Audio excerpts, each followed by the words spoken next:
ఈరోజు నేను కొబ్బరి చట్నీ చేద్దాం అనుకుంటున్నా. ఒక 1/2% కొబ్బరి తీసుకున్నాను, ఒకటి మీడియం సైజ్ క్యారెట్ తీసుకున్నాను. ఈ కొబ్బరి చట్నీ అచ్చంగా కొబ్బరి వేసుకొని చేసుకోవడం కంటే కూడా ఇట్లా క్యారెట్ వేసుకొని చేసుకుంటే కొంచెం టేస్ట్ కూడా బాగుంటుంది. ఎప్పుడూ ఒకేలాగా కాకుండా ఎప్పుడన్నా ఇలా మనము వెజిటబుల్స్ని కూడా యాడ్ చేస్తూ, అంటే కొన్ని కొన్ని ఉంటాయి కదా, అవి కరెక్ట్గా చట్నీకి సూట్ అవుతాయి. చింతపండు ప్లేస్లో మనం టమాటాని ఎట్లయితే రీప్లేస్ చేస్తామో సేమ్ అలానే కొబ్బరి ప్లేస్లో మనము ఈ క్యారెట్ని కూడా రీప్లేస్ చేసుకోవచ్చు. ఎప్పుడన్నా మీ దగ్గర కొబ్బరి లేనప్పుడు ఈ విధంగా క్యారెట్, కొంచెం పుట్నాలు, కొంచెం పచ్చిమిర్చి అలా వేసుకొని కూడా మనం సేమ్ కొబ్బరి చట్నీ చేసుకున్నట్టుగానే చేసుకోవచ్చు. ఇప్పుడైతే నేను ఈ పచ్చిమిర్చిని మధ్యకి కట్ చేసుకున్నాను కదా, ఇప్పుడు వీటిని ఆయిల్లో కొంచెం ఫ్రై చేసుకుంటాను.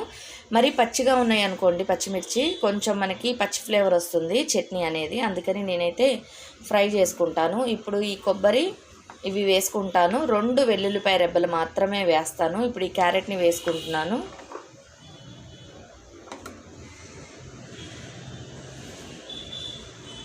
ఇప్పుడైతే ప్యాన్ పెట్టుకొని ఆయిల్ కొంచెం హీట్ ఎక్కాక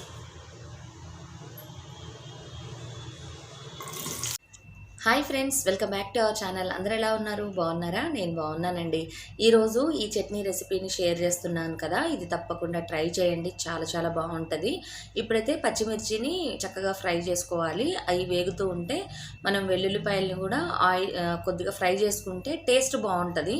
లేదు పచ్చివే వేసుకుంటే ఏంటంటే మనకు కొద్దిగా పచ్చి స్మెల్ అనిపిస్తుంది అనమాట. అందుకని నేనైతే ఆయిల్లో వేయించుతాను తప్పకుండా. అలానే కొంచెం జీలకర్రని కూడా వేసుకొని వేయించుకోవాలి. ఈరోజు అయితే ఎలక్షన్ డే అండి. ఈరోజు మార్నింగ్ ఓటేద్దాం అనుకున్నాను.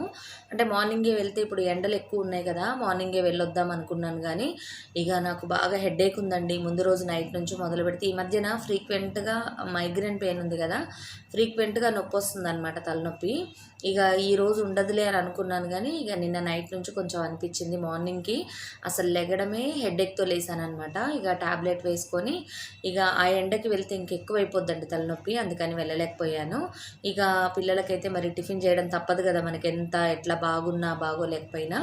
ఈ చట్నీలో ఇప్పుడు కొంచెం ఇప్పుడు ఒక కప్పు కొబ్బరి తీసుకుంటే ఒక కప్పు మనం క్యారెట్ తీసుకోవచ్చు అనమాట. ఇన్ కేస్ మీ దగ్గర కొబ్బరి లేదనుకోండి, అచ్చం క్యారెట్తో కూడా ఈ చట్నీ చేసుకోండి. సేమ్ కొబ్బరి చట్నీ ఉన్నట్టుగానే ఉంటుంది. ఎప్పుడన్నా మీరు గ్రేవీస్ చేస్తున్నారనుకోండి, ఇప్పుడు చికెన్కి కానీ, లేదంటే మటన్కి కానీ, లేదంటే ఆలుగడ్డకి కానీ, మనం కొబ్బరి వేసుకునే ప్లేస్లో ఈ క్యారెట్ వేసుకుంటే కూడా సేమ్ అదే టెక్స్చర్ వస్తుంది. ఎటువంటి డిఫరెన్స్ అయితే ఉండదు. ఎందుకంటే చాలామందికి కొబ్బరి పడదు కదండి, డైజెషన్ అవ్వదు. అలాంటి వాళ్ళకి ఇది చాలా మంచి ఆప్షన్ అనమాట. ఇదిగోండి, ఇక్కడ నేను పుట్నాలు కూడా వేసుకున్నాను, ఒక 2 నుంచి 3 స్పూన్లు. మీరు కావాలనుకుంటే వేయించిన పల్లీలు కూడా వేసుకోవచ్చు, చాలా బాగుంటుంది. అలానే చింతపండు కావాలనుకుంటే చింతపండు వేసుకోండి. నేనైతే వేయలేదు, ఎందుకంటే అన్నంలోకి తినాలనుకుంటే చింతపండు వేసుకోవచ్చు. నేనైతే ఇడ్లీకి, దోశకి కాబట్టి ఆల్రెడీ పిండి పులిసే ఉంటుంది, ఇంకెందుకు మళ్ళీ పుల్లగా అనేసి నేనైతే చేయలేదు.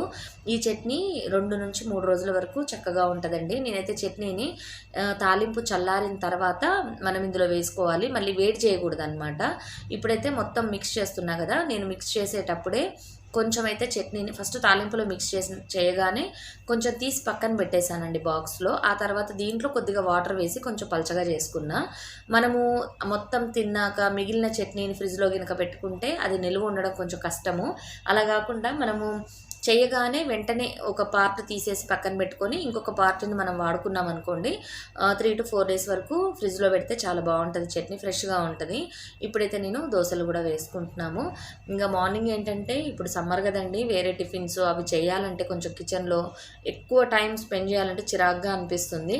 ఇడ్లీ కూడా ఏంటంటే చక్కగా పెట్టి రావచ్చు, కానీ ఆ తర్వాత వాష్ చేసుకోవాలంటే కష్టంగా ఉందన్నమాట అంట్లు. ఇక అందుకని మ్యాక్సిమం వీలైనంత వరకు దోశలు వేసేసుకుంటే సింపుల్గా అయిపోతుంది, పని కూడా ఎక్కువ ఉండదు అన్న ఫీలింగ్ వస్తూ ఉంటుంది. కానీ ఊరికే ఒకటే తినలేం కదా, ఇంకా మధ్య మధ్యలో చేంజ్ చేస్తూ ఉన్నా, అంతేగాని వేరే టిఫిన్స్ అంటూ ఏమి ట్రై చేయట్లేదండి. ఇక పిల్లలు ఇంట్లోనే ఉంటున్నారు, స్నాక్స్ అట్లాంటివి చేస్తూ ఉన్నా. ఈ మధ్యన మళ్ళీ వీడియోస్ అయితే కొంచెం లేట్ అయిపోతున్నాయి కదా, ఎందుకంటేనండి మొన్నటిదాకా ఎండలు ఉన్నప్పుడు కిచెన్లో అసలు ఉండలేక పని ఎప్పుడెప్పుడు చేసేసుకొని వచ్చేద్దామా అన్న ఫీలింగ్ వచ్చి వీడియోస్ చేయలేకపోయాను. తర్వాత ఈ 4 to 5 days నుంచి వర్షాలు పడ్డాయి కదా కొంచెం విజయవాడలో. వర్షాలు పడ్డ దగ్గర నుంచి ఏంటంటే ఇక లేజినెస్ వచ్చేసింది చెప్పాలంటే. ఎందుకంటే ఒక్కసారిగా వేడి వేడిగా ఉన్న వాతావరణంలో కొంచెము కూల్ అయిపోయేసరికి క్లైమేట్ అంతా కొద్దిగా లేజినెస్ వచ్చేసింది. హ్యాపీగా ఆ వర్షాన్ని ఎంజాయ్ చేస్తూ వీడియోస్ అయితే తీయలేకపోయాను. ఇప్పుడైతే ఈరోజు అనమాట నేను ఈ ఉర్లీలు సెట్ చేసుకుంటే కొంచెం ఫ్లవర్స్ అవి వేసుకోవచ్చు కదా అన్న ఆలోచన వచ్చింది. అందుకని ఇక్కడైతే ఇదంతా కూడా క్లీన్ చేసేస్తున్నా. లాస్ట్ టైం నేను మీకు షేర్ చేశాను కదండి, ఆ పిఓపి అనేది వేసాను అని చెప్పి. ఇప్పుడు అదంతా కూడా క్లీన్ చేసేసుకొని చూసారా ఎంత స్మూత్గా వచ్చేస్తుందంటే అంత స్మూత్గా వస్తుందండి ఇది. దాన్ని మొత్తం క్లీన్ చేసేసుకొని ఇప్పుడు నేను ఎంసీల్ అయితే తెచ్చుకున్నానండి. ఈ ఎంసీల్ అయితే చాలా బాగా యూజ్ అవుతుంది. మీరు కూడా ఎవరన్నా ఇలాంటి ప్లాంటర్స్ ఉండి గినక మీరు యూజ్ చేసుకోవాలి వీటిని ఉర్లీస్ లాగా అనుకుంటే చక్కగా పిఓపి అనమాట, పిఓపి కానీ లేదు అంటే ఈ విధంగా ఎంసీల్ కానీ యూజ్ చేసుకోండి. చాలా బాగా యూజ్ అవుతాయి. అంటే తక్కువ శ్రమ అనమాట. నేను చెప్పాను కదా మీకు ఆల్రెడీ, పిఓపికి బదులు మా బాబు వేరేది తెచ్చాడు, నేను కూడా అంతే అయోమయంతో చూసుకోకుండా పెట్టేశాను అనమాట. శ్రమ దండగా పని దండగా. ఇక ఇప్పుడైతే ఫైనల్గా ఇదిగోండి, ఇందులో 2 ఉంటాయి అనమాట. ఒకటి సాఫ్ట్నర్ ఉంటుంది, ఒకటి హార్డ్నర్ ఉంటుంది. ఈ 2 మిక్స్ చేసుకోవాలి. మనం అరచేతులతో రబ్ చేస్తూ ఉంటే మన చేతికున్న వేడి ద్వారానే అది కరుగుతుంది అనమాట, కొంచెం మెల్ట్ అయ్యి మిక్స్ అయిపోతుంది. ఆ 2 మిక్స్ అవుతేనే మనకి స్ట్రాంగ్గా ఉంటుంది అనమాట. ఇక ఈ విధంగా మిక్స్ చేసుకోవాలి. ఒకవేళ చేతులకు గినక అంటుకుంటుంది అని అనిపిస్తే గినక కొంచెం పౌడర్, మన ఫేస్కి వేసుకునే పౌడర్స్ ఉంటాయి కదా, అది కొద్దిగా చేతులకు అప్లై చేసుకొని బాగా మిక్స్ చేయండి. ఈ విధంగా స్మూత్గా వస్తుంది అనమాట. ఇప్పుడైతే నేను ఈ విధంగా హోల్స్ని క్లోజ్ చేసేస్తున్నా. అలాగే ఈ 3 ఉర్లీస్ని కూడా హోల్స్ అనేది క్లోజ్ చేసేసానండి. ఇది 1 డే వరకు డ్రై అయింది అనుకోండి, ఆ తర్వాత మనం యూజ్ చేసుకుంటే చక్కగా పనిచేస్తుంది. నేనైతే కొంచెం ఫెవికాల్ కూడా వేశాను, ఎందుకంటే అది మనకి ముక్కలు ముక్కలుగా విడిపోతున్నట్టు అనిపిస్తుందండి. అందుకని ఫెవికాల్ కొంచెం అప్లై చేసి ఈ విధంగా స్మూత్గా చేసామనుకోండి మంచిగా ఒక పేస్ట్ లాగా అతుక్కుపోతుంది అనమాట. ఆ తర్వాత చాలా గట్టిగా అవుతుంది, డ్రై అయినాక చాలా హార్డ్గా అవుతుంది. మనము ఫెవికాల్ని యూజ్ చేసాం కదా, వాటర్ వేసామనుకోండి ఆ ఫెవికాల్ అంతా కొంచెం కరిగినట్టు అయిపోతుంది, కానీ ఆ లోపల ఉన్న ఎంసీల్ అనేది హార్డ్గా అయిపోతుంది కాబట్టి వాటర్ అనేది లీక్ అవ్వదు. అలానే ఇప్పుడు ఎలక్షన్స్ టైం కదా, ఇక మార్నింగ్ అంతా కుదరలేదండి, ఆఫ్టర్నూన్ బాగా ఎండగుంది. ఇక అందుకని వెళ్ళలేదు. ఈవినింగ్ 4 o'clock అట్లా వెళ్ళామన్నమాట. కొంచెం మబ్బు పడింది, అలానే విజయవాడలో కొంచెం గాలిదుమ్ము వచ్చేలాగా అనిపించింది. కొద్దిగా చినుకులు కూడా పడ్డాయండి మా వైపు అయితే. ఇంకా ఫైనల్గా ఓటింగ్కి అయితే వెళ్ళేసి వచ్చేసాము. మేము ఓటింగ్కి వెళ్ళేటప్పుడు నేను మైండ్లో, అంటే మొన్న ఈ ఎలక్షన్స్ స్టార్ట్ అవుతాయి అన్న దగ్గర నుంచే కొంచెము మైండ్లో అయితే కొన్ని థాట్స్ అనేవి వచ్చినాయి. అవన్నీ కూడా మీతో షేర్ చేస్తాను. ఇప్పుడు చూసారు కదా, ఇదిగోండి వాటర్ అయితే వేసాను. చక్కగా అన్నీ కూడా లీక్ అవ్వడం కానీ అలా ఏం లేదనమాట. హ్యాపీగా ఇప్పుడైతే ఈ ఉర్లీస్ని యూజ్ చేసుకోవచ్చు.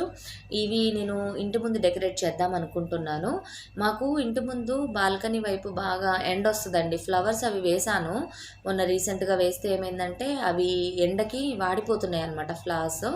ఇంకా సరే వీళ్ళని బట్టి డెకరేట్ చేసుకోవచ్చు అన్నట్టుగా నా దగ్గర పూలు, రెక్కలు అవన్నీ ఉంటే అవన్నీ కూడా ఇట్లా డెకరేట్ చేసుకున్నా. అక్కడ చిలకలు ఉన్నాయి చూసారా 2 ఎలిఫెంట్స్ పక్కన, వాటిని కూడా ఇంతకుముందు అయితే నేను హ్యాంగ్ చేసి పెట్టేదాన్నండి ఇటు సైడ్కి.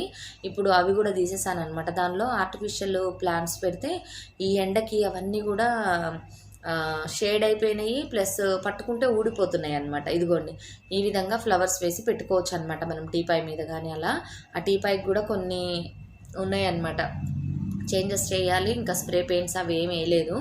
ఈలోపు ఈ చిలకల్ని కూడా లోపలికి తీసుకొచ్చేసి వాటికి ఇనుప వైర్లతో కట్టి ఉంచానమాట. అవన్నీ కూడా తీసేసి వాటిని శుభ్రంగా వాష్ చేసేసి ఉంచేసాను. వీటిని కిచెన్లో డెకరేట్ చేసుకుందాము అని అనుకుంటున్నా. ఆ డెకరేషన్స్ కూడా అన్నీ మీతో ఫర్దర్ వీడియోస్లో అయితే షేర్ చేస్తా. వీడియో నచ్చినట్టయితే తప్పకుండా లైక్ చేయండి అబ్బా. మీరు ఇచ్చే ఒక్క లైక్ అనేది నాకు కొంచెం మోటివేషన్ ఇస్తుంది. తప్పకుండా లైక్ చేస్తారు కదా. ఇంట్లో రెగ్యులర్గా ఇలాంటి పనులే ఉంటున్నాయండి. కొన్ని సర్దడం అలాంటివి పెట్టుకుందామంటే కూడా ఈ మధ్యన నాకు బాగా హెడేక్ ఒకటి ఎక్కువైపోయింది, ఎండలకి, ఇంట్లో స్ట్రెస్కి. ఇక అందువల్ల నేను పని ఒక్కసారి కదిలిచ్చామనుకోండి మధ్యలో ఆపేస్తే అంత గందరగోళంగా ఉంటుంది ఇంట్లో.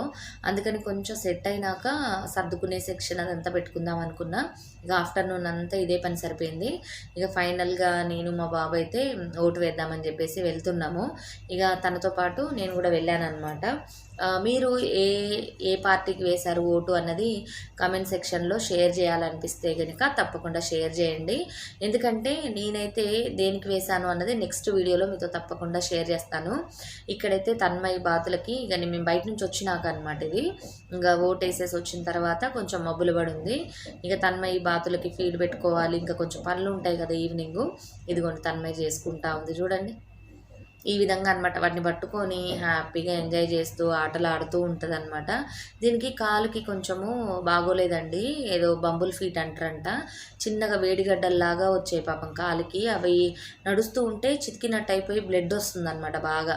అందుకని తన్మయ్య అయితే వాటి కాళ్ళకి గుడ్డలు కట్టింది. ఇక మిగిలినవి ఏంటంటే ఫీడ్ తినడానికి వెళ్తున్నాయి. చూసారా క్యూటీపై ఎంత తెల్లగా క్యూట్గా ఉందో. తన్మయ్య చేతిలో ఉంటుంది. ఇది ఒక్కటే మంచిదండి, కొరకదు అస్సలు, చక్కగా ఉంటుంది సైలెంట్గా. కానీ బ్రాస్లెట్స్ కానీ చైన్స్ కానీ చూస్తే ఆగదనమాట, ఇక పడి కొరుకుతూ ఉంటుంది. ఇంకా వీటికైతే తనోజ్ ఫీడ్ పెట్టుకుంటున్నాడు. ఇంకా నేనైతే ఓటు గురించి చెప్దామనుకున్నా కదా, అంటే వేసాను, ఓటు అయితే వేసాను, కానీ దాన్ని ఇన్వాలిడ్ కిందనే తీసుకోవచ్చు. ఎందుకంటే నేను ఏ పార్టీకి కూడా ఓటు వేయలేదండి. ఓటు హక్కును అయితే వినియోగించుకున్నా కానీ ఏ పార్టీకి కూడా నాకు వేయాలనిపించలేదు. వాటి రీజన్స్ కూడా నెక్స్ట్ వీడియోస్లో నేను చెప్తాను. మీరు ఏ పార్టీకి వేశారు ఏంటి అన్నది తప్పకుండా కామెంట్ సెక్షన్లో షేర్ చేయండి. మీకు ఇష్టమైతేనే షేర్ చేయడం అస్సలు మర్చిపోవద్దు. ఇక నేను ఫైనల్గా ఇక ఈవినింగ్ మళ్ళీ కర్రీస్ అవి ప్రిపేర్ చేసుకోవాలి కదండి. అందుకని ముందు రోజు సాయంత్రమే అనమాట ఈ బెండకాయలు అవన్నీ కూడా కట్ చేసి పెట్టుకున్నాను. అలానే ఈ మామిడికాయ చట్నీకి కూడా చాలా రోజులు అయిపోయింది అనమాట. మామిడికాయ చట్నీ పెడదాం అనుకొని చిన్న చిన్నగా ఏదో అట్లా పచ్చడి ముక్కల్లాగా అలా పెట్టుకుంటూ ఉన్నా. ఈసారి మాత్రం ఒక 5 కాయలు తీసుకొచ్చుకొని పెట్టేశాను అనమాట. ఇప్పుడు బాగా గాలిదుమ్ములు వస్తున్నాయి కదా, మామిడికాయలు దొరుకుతాయో లేదో అన్నట్టుగా కొంచెం మీడియం సైజువి ఒక 5 కాయలు అయితే పెట్టుంచుకున్నా. ఇక మనకి ఎట్లాగో ఎండింగ్లో పెడతాం కదండి పెద్ద పచ్చడి. ఈలోపు కొంచెం పచ్చడి ఉంటే ఇంట్లో మనకి తినడానికి చేయడానికి బాగుంటుంది కదా అనిపించింది. ఇక కొంచెమే కదా కాయలు అని చెప్పేసి నేనే ఈ విధంగా ప్రయోగాలు అయితే చేస్తూ ఉన్నా. చాలా కేర్ఫుల్గా ఈ విధంగా కట్ చేసుకోవాలి. ఇక ఇప్పుడు ఈ గాలి దుమ్ములకి కాయలన్నీ కూడా పడిపోతున్నాయి కాబట్టి ఈ లోపుగా తురుము పచ్చడి కొన్ని ఫ్రిడ్జ్లో స్టోర్ చేసుకోవడానికి, చింతపండుకి బదులుగా యూజ్ చేసుకోవడానికి, వాటన్నిటికి కూడా ఈ మామిడికాయలను అయితే కొన్ని స్టోర్ చేసుకోవాలి. ఇంతే ఫ్రెండ్స్ ఈ వీడియో. మరిన్ని మంచి వీడియోస్తో మేము ముందుంటాను.